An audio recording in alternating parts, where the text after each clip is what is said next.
السلام علیکم۔ اعوذ باللہ من الشیطان الرجیم، بسم اللہ الرحمن الرحیم۔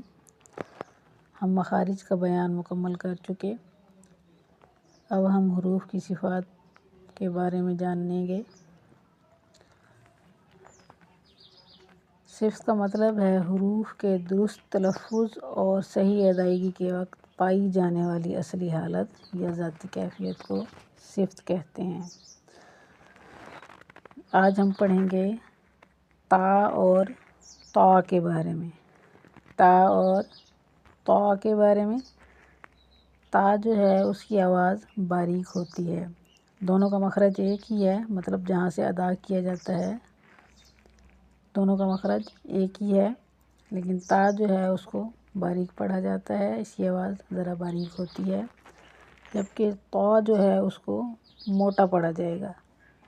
تا کو پڑھیں گے ایسے تا، اور طا کو ذرا منہ گول کے کر کے موٹا کر کے پڑھا جائے گا، طا طا۔